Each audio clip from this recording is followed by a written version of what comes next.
Let's see here. This woman out here, we're going to talk about this. This woman has an interesting question.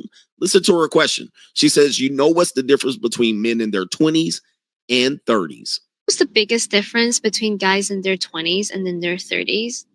Guys in their 20s still believe in love. You can see this ray of sunshine in their eyes that they're still able to have a crush.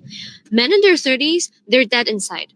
You know what's the biggest difference between guys in their 20s and in their 30s? Guys in their 20s still believe in love. You can see this ray of sunshine in their eyes that they're still able to have a crush. Men in their 30s, they're dead inside. Okay, so this is true. All right, this is true. I do not disagree. I'm not, just because she's a woman, I'm not going to disagree. But yes, and this is for a reason. This is why what typically backfires on them is their dating strategy, that they're going to live out their 20s. And then when they get to their 30s, there's just going to be a bunch of dudes waiting. What happened? And they're going to get married. Where did all the Now, men some go? women do get married, some women don't. Then they find themselves out here floundering through their 30s. All right. What's wrong with dudes in their 30s? They don't want to commit. They don't want to act right. They don't want to do these things here. They just want to fuck around. They're hooking up. They don't want to pay. Right. Because guys in their 30s, they wake up. Why? Because they got filleted in their 20s. They got fish filleted in their 20s. Okay. They got cooked in their 20s and early 30s. By the time the motherfuckers wake up and look up and they 34, all right, they didn't already got fish motherfucking filleted. Okay. All right. They done got cooked like hot fish grease.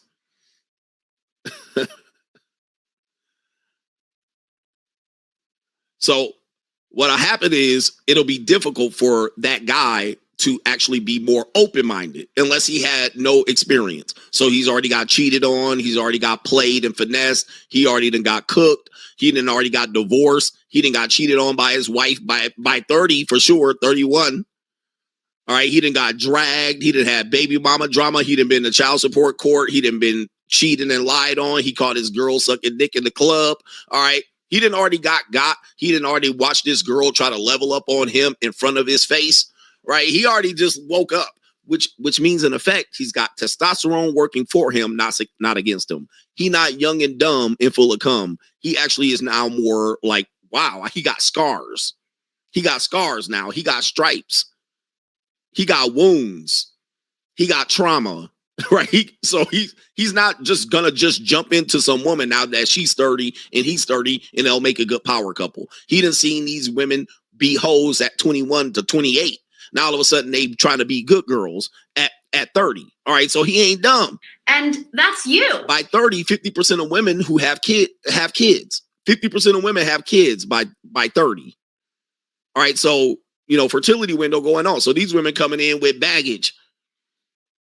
So he like, yo, what? All right. And so by the time that he's getting into his groove and he's starting to make a couple of dollars and now he looks more stable and he's not a drug dealing pookie, right? Or a guy that stays up late and parties and now she's a homebody. She trying to match up with you, but she wasn't doing that at 24.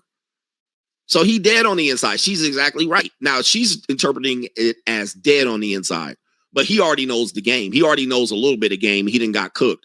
Now, let's say he's a guy with inexperience. He doesn't believe this woman. We don't believe you. We need more people. She don't believe that this woman really likes him.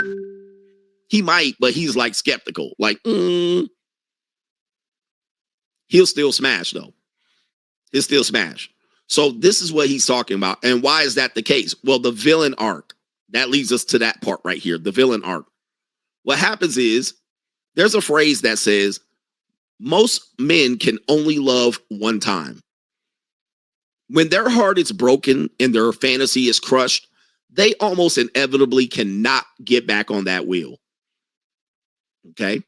And we often see people live villain arcs even in the manosphere. Most manosphere people came from a villain arc, right? They have a villain arc. They came from trauma, child support, child custody, right? They had a relationship issue. Most guys were not successful with women, right? They had a divorce. Most of us came from some sort of trauma or experience learning about women, right? Maybe your parents were unstable and they divorced. Some of us, they all come. So if you're listening to a content creator that is manosphere adjacent, most of them came from trauma and they have a villain arc. That's what their character is, that villain arc.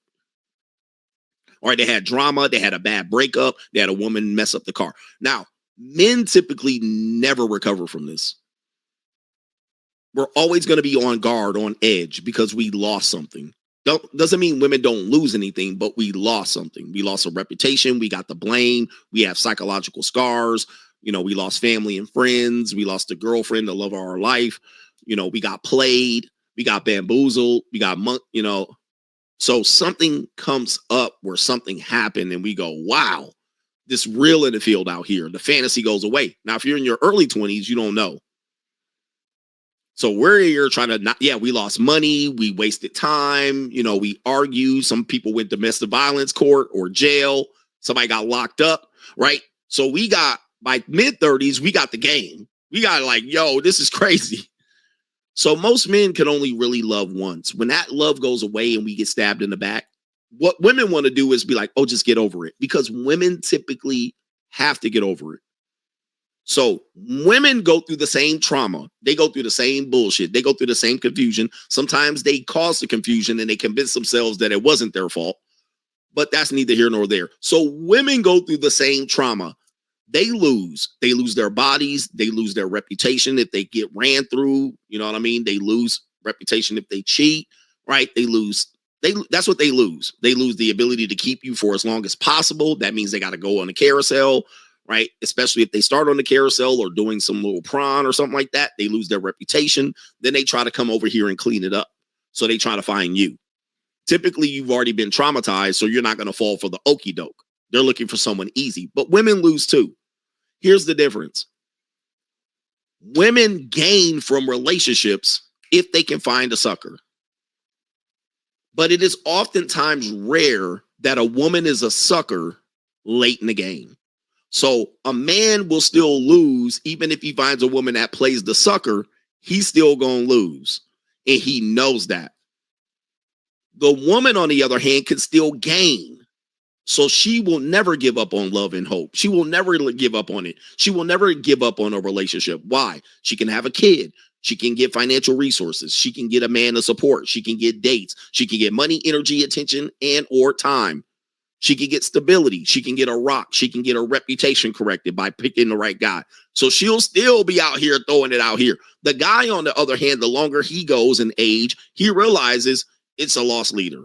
Like, the more I invest in it, the more likely I'm going to lose. It's just going to be, she's going to be here for temporarily and it's going to bounce. I've already seen this play out 2 or 3 or 4 times. I'm going to pay up all this money up front load the contract. She's going to yank the chain and it's going to be a blank check on the back end. Same shit, different day. So what he does is says it's impossible. These bitches ain't shit. This is crazy. The manipulation. He starts to play out the game and go on the villain arc, where there's several arcs he'll go on. Let's start with Hugh Hefner, since he's on the thumbnail. And so men start saying the juice ain't worth the squeeze. Why buy the cow when you can get the milk for free? Right? You see what happens. Then they start saying just pay up front. Right? They start coming up with variety of ways to beat the game. Right? The game is rigged. So as they get older, men start finding ways to overcome. Don't cohabitate. No long-term relationships. No long-distance relationships. Just rent them. Right? They start coming up with a variety of ways to beat the game because they know if they jump back in feet first with hope and a prayer, they're going to get cooked. They're going to get cooked. Yeah, jaded. You know, we're jaded and bitter and hurt. Right? Because there's no gain. What is it to gain you and lose you again? All right. We know how this plays. So this is where men and women differ and they go on a villain arc. There's several ways the arc is going to affect you. So arc number 1, by the way, a villain arc refers to a narrative concept where a character initially presented as a heroic figure or neutral transitions into a villainous role, often due to a significant change or series of events. In movies and theater, people have played the villain. Darth Vader, villain arc. The guy that was in the TV show Breaking Bad, villain. He was a good guy. He was straight. He was a hero. He was a teacher, I believe. And then circumstance happened, and then he had to break the law. He started cooking up meth. Then he became the villain, right? This is typically what happens when men experience trauma. So you have various three villain arcs. Okay, so you have the Joker villain arc. All right, villain arc.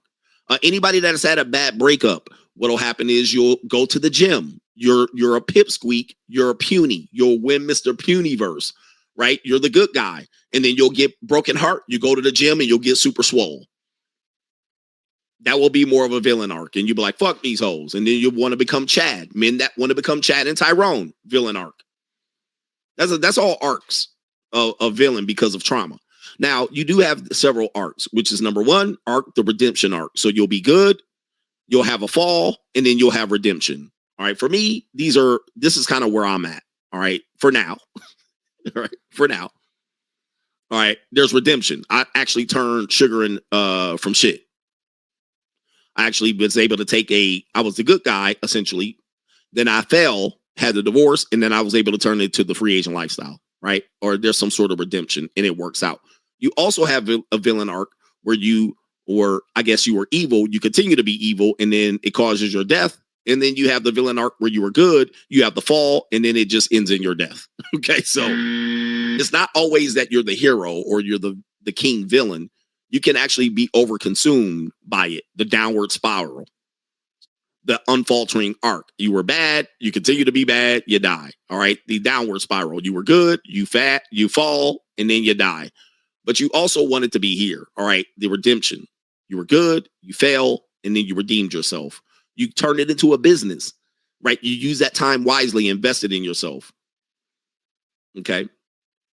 You invested in yourself. You created a business. You created a legacy bigger than what you were actually headed towards. So this one, in this case, Hugh Hefner, who, people celebrated for many, many years. Now he's kind of not a celebrated figure, but trust me, before the year 2012, Hugh Hefner was still celebrated as a man that many men wanted to be. All right, now he has a little bit of stain on his name because our culture has changed. But listen to Hugh Hefner here. I went into my marriage virgin in the sense that I had slept with only one person before in my life, the woman that I then married. Right after I was engaged, my wife-to-be had an affair and told me about it just a short time before the wedding. That, in combination with the Puritan background, had a dramatic impact on me. And I am absolutely certain that a part of what lay behind the establishment of Playboy was a throwing off the chains of personal hurt and indignity, and simultaneous with that, a quest for some better way. You can see in his eyes. You can see it. All right. You can see it like a mofo. All right. He went unhinged, leading to Playboy magazine, which people might say some sort of MK Ultra. He's CIA asset. Shout out to Chronicles of Judah. You do have then this. All right. It just sets him off. All right. I'm set off of this. I had a Puritan upbringing. I always talk about that. I got cheated on. My reality, my facade crumbled. I lost my wife. I lost my church, my religion, my culture, my God. And he's still hurt by this. You can see it in his eyes that whenever this was, he gone. All right. And he's like, I'm going to turn this into boom. I'm going to turn this into something bigger. And now I got to fuck 10,000, 50, 11,000 women. Did it make him feel better? No, I'm pretty sure it didn't. It still hurt. It still was a catalyst. It still was what happened. But a lot of times then what happens is hurt people, or it turns into a situation where you can turn it into a success. And you turn into a character and you hide behind it. He was Hugh Hefner, the Playboy. Deep inside, he still hurt. Right? He still hurt. And then he's like, I'm going to get badder bitches. I'm going to get the most baddest 18-year-old bitches. Okay. Or whatever it is. And he then starts seeing it be successful. And he was like, I'm not going to stop. I'm going to continue to then portray this image. Okay. So he made this image of the Playboy, which then came directly from his failed marriage in which he says his wife cheated on him. So you see what happened. He was like, juice is not worth the squeeze. Why get married? Just be a bachelor. So now he presented that to the world, and that became something that men aspire to be. And oddly enough, women now, since I would say the 2000s, have now followed that trajectory. So the modern woman has followed the trajectory of the Playboy girl. You see this with OnlyFans and Instagram. They've essentially followed that trajectory. Without Playboy degrading society, if you will, you don't have what you have with modern women. So the dark side ended up winning, and it stemmed from one incident. One guy getting cheated on by his wife. One thing. So you can say, hey, he led to the degradation of society. Or maybe it was it his wife did. His wife did. His wife cheated on him. And as a result, we have 304 culture today. All right. You can look at it any way you want. You can blame him. You can blame the wife. I don't care who you blame. But as you can see, this villain arc led to something, his creation of something different that was not normie, that was not in the Matrix. And so he went to the dark side completely based on one situation, and it's normally relationships, right? I'll show you the dark side. For men in their 20s, once they get their heart broken, they almost can never come back from it. It often leads them into one of these villain arcs, right? A guy that is obsessed with the gym, and he thinks the more muscular and vascular his veins are, the better he'll have control over hoes. He's got to learn game. That's a villain arc. I'm going to learn game. I tried to be the nice guy, and the nice guy didn't work. So I'm going to learn game. That's a villain arc. You're going on the villain arc. And then you then mistreat women or do what you want, manipulate them. You don't feel bad. You go through these holes. That's a villain arc. You might come out of it. It might lead to your death, right? You might pick up an STD or whatever it is.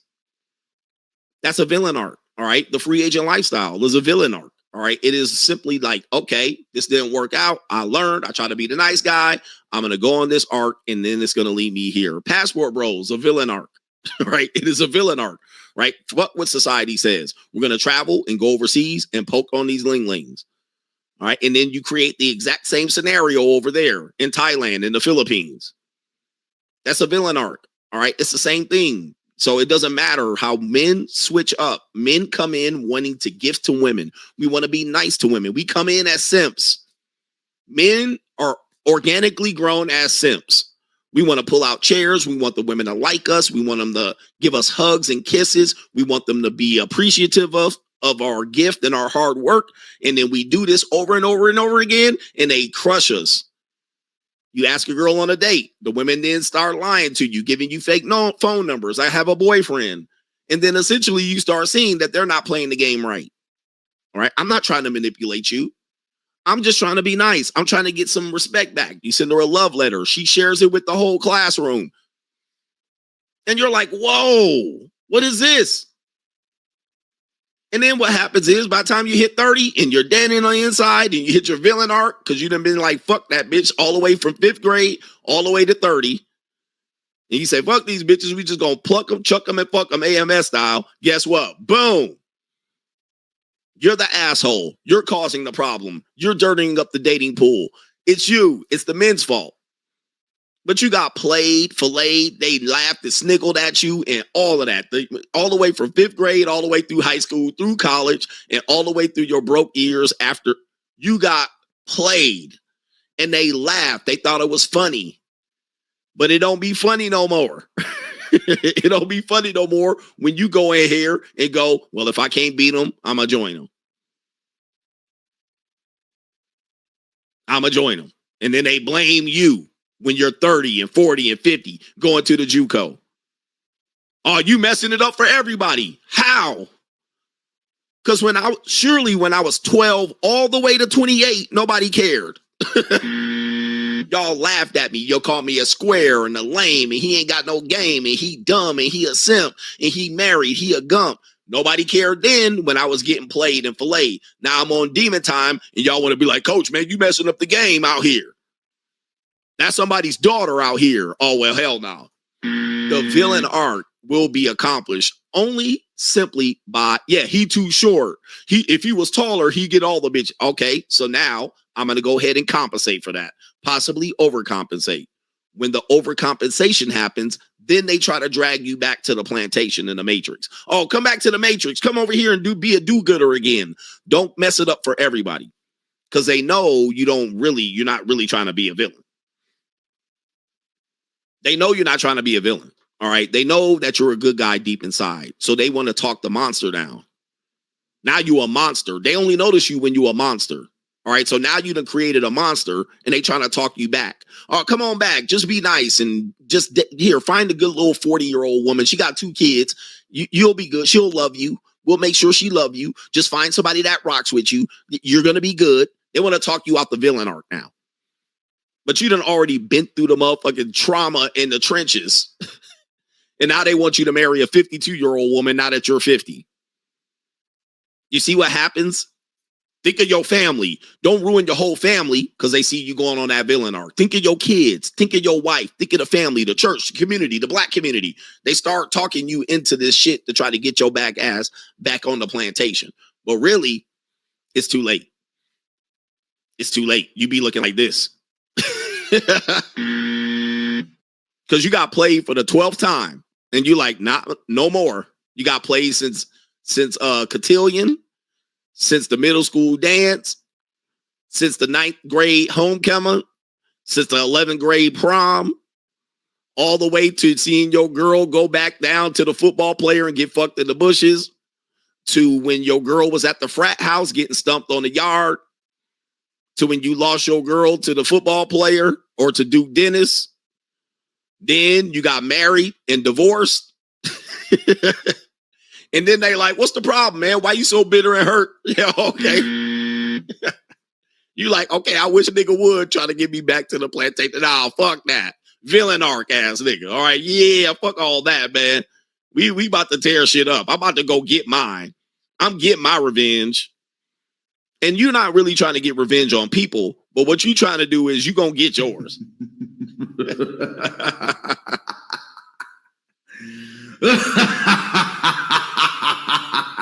Yeah, I'm going to get mine, man. Hell no, fuck that. Y'all can have a conversation with somebody else, but it ain't going to be me.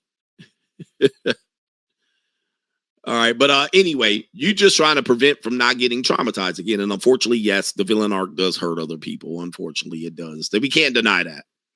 We can't deny that. Let me get up the super chats right here. Oh.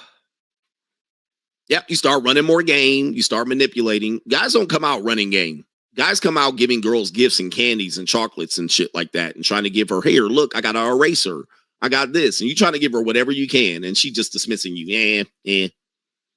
Like she just dismissing you and telling you, playing you for a fool and, using you and giving your good shit to other niggas. Right? You brought her a box of chocolate. And you was like, I'm going to bring her a box of chocolate. She going to be my girl. And then you see her feeding chocolates to Pookie on the playground. And you're like, I wasn't giving you the chocolates to feed Pookie. And she was like, don't worry about it, little guy. Thank you for the chocolates. Dismissed. And Pookie and them sitting around holding a chocolate like, yeah, nigga. Bring us some chocolate tomorrow, nigga. Just bring it directly to us, nigga. Mm-hmm. You sit off on the side.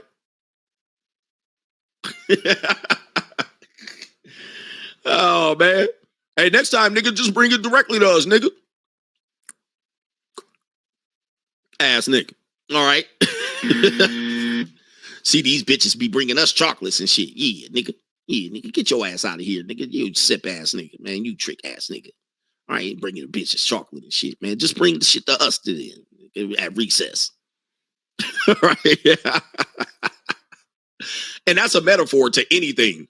Buying them houses, taking them out to dinners. It's the same thing. Nigga's taking this nigga out to dinner. This bitch out to dinner. She just bringing the leftovers to me, nigga. All right, you drop her off at home. Pookie waiting outside. Nigga, what we eat today, baby? Oh, shit, we got the Olive Garden. Thanks, nigga. Mm-hmm. Keep taking these bitches to dinner and see what happens. All right? Right? It goes all the way through. And then you finally wake up in your 30s and go, see what happened here. Okay. All right. I see what's happening. All right. Shout out to our brother CB Lamb says, my villain arc led to becoming a merchant seaman. It's boss up. Man, I'm telling you. Right? I'm telling you. Men have accomplished great things basically getting sabotaged in relationships. I mean, I meant to look it up. All right, but you can trace all men's great accomplishments getting sabotaged in relationships. Even that dude, the Facebook guy. The Facebook guy, same thing. I think he couldn't get bitches. All right. And that was his problem. Shout out to our brother here. No government name, coach. You're being set up. He says right here, another channel is circumventing. You gave them ammo. Okay, got you.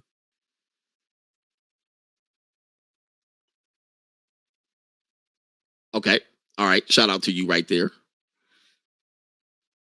All right. I'll take care of that. We got our brother here. It is